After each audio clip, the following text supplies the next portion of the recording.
D'une certaine manière, nous sommes tous des créateurs culturels, ne serait-ce que lorsque l'on mange, lorsque l'on fait de la cuisine, naturellement pour certains d'entre nous, lorsque l'on peint, lorsque l'on chante, lorsque l'on fait de la musique. Donc nous sommes tous des créateurs culturels, plus ou moins talentueux, plus ou moins doués, plus ou moins professionnalisés.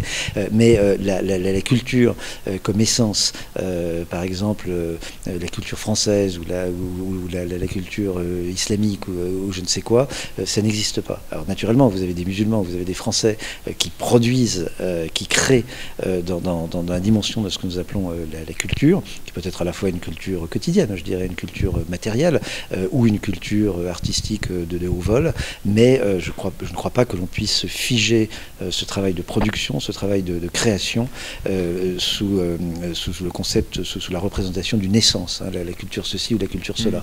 Je dirais en termes deleuziens, si vous voulez, que la culture, ce qu'on appelle la culture, c'est un événement de création, ça n'est pas une essence.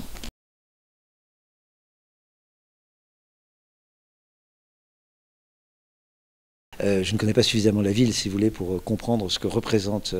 Mais si on reformate la question que vous me posez dans les termes que j'ai essayé d'élaborer, il n'y a pas naturellement une espèce de capital de la culture comme une espèce de stock, comme une espèce d'essence. En revanche, il y a un événement.